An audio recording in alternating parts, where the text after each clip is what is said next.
echo of his call.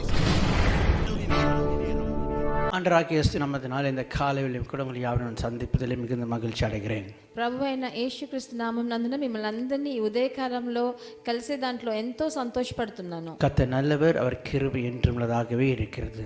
ప్రభు ఎంతో మంచివాడు, ఆయన కృప ఎల్లప్పుడూ మన జీవితంలో ఉంది. நம் பொல்லமில்லின் புஸ்தகத்தில் வாசிக்கும் பொழுது காலைதோறும் அவருடைய கிருபை புதிதாக இருக்குது என்று சொல்லி வேதத்தில் வாசிக்கிறோம். మన విలాప గీతంలో చదివినట్టు మన జీవితంలో ఆయన కృప ఎల్లప్పుడూ ఉంది, ఒక్కొక్క రోజు పొద్దున్న కొత్తదిగా ఉందని చూస్తున్నాం. இந்த நாளும் கர்த்தருடைய கிருபை உங்களுடைய வாழ்க்கையில புதிதாகவே இருக்கட்டும். ఈ రోజు కూడా మీ ప్రభు కృప మీ జీవితంలో కొత్తగానే ఉండాలని నేను ఆశిస్తున్నాను. வேதத்திலிருந்து ஒரு வசனத்தை நான் ஞாபகப்படுத்த விரும்புகிறேன். వచనంలో మన పరిశుద్ధ గ్రంథంలోంచి ఒక వచనాన్ని మీకు గుర్తు చేయాలని ఆశిస్తున్నాను. 1 நாளாகமத்தின் புஸ்தகத்திலே 4ஆம் அதிகாரத்தில் வாசிக்கும் பொழுது 1 దినవృత్తాంతాల్లో 4వ అధికారంలో 9-10 వచనం వాసిக்கும் பொழுது 9-10 వచనాలు చదివేటప్పుడు இதில் யாபேசோடைய ஜெபம் இருக்குன்னு சொல்லி நமக்கு யாவருக்கும் அறிந்திருக்கிறோம். యబ్బేజు ప్రార్థన అని మనందరికీ ఇది తెలిసిన కార్యమే. ஆனால் இதில் 10வது வசனத்திலே நான் ஒரு பகுதி நான் உங்களுக்கு ஞாபகப்படுத்த விரும்புகிறேன்.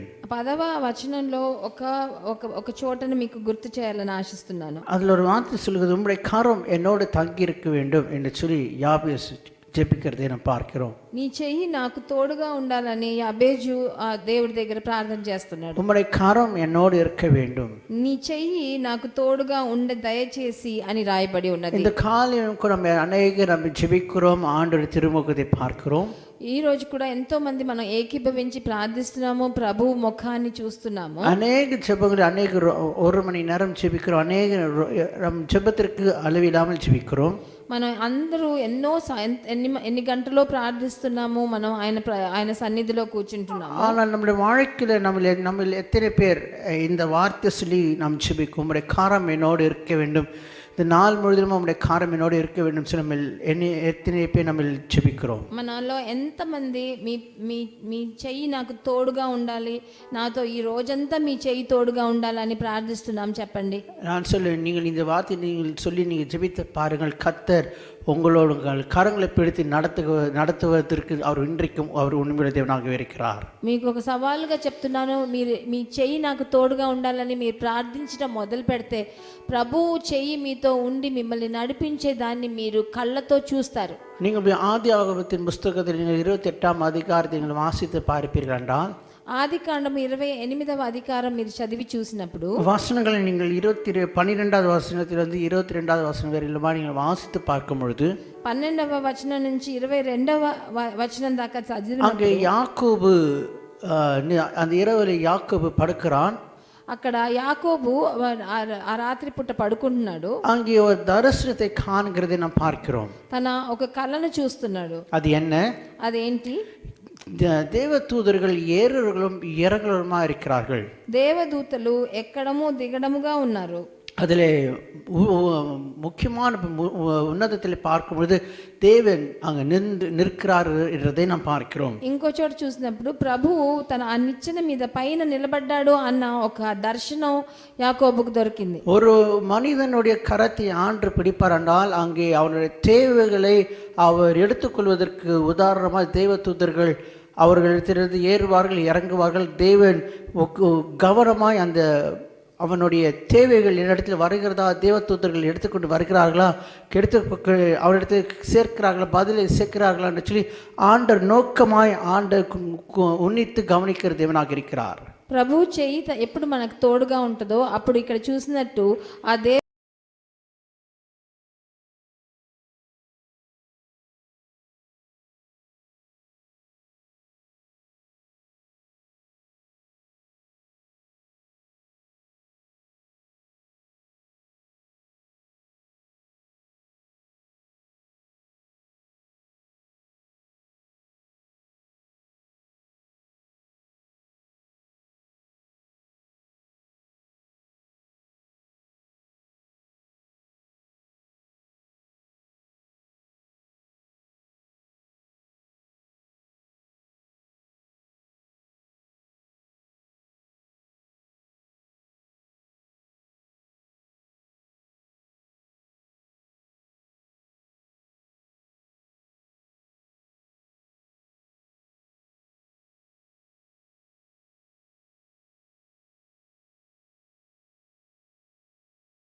God bless you.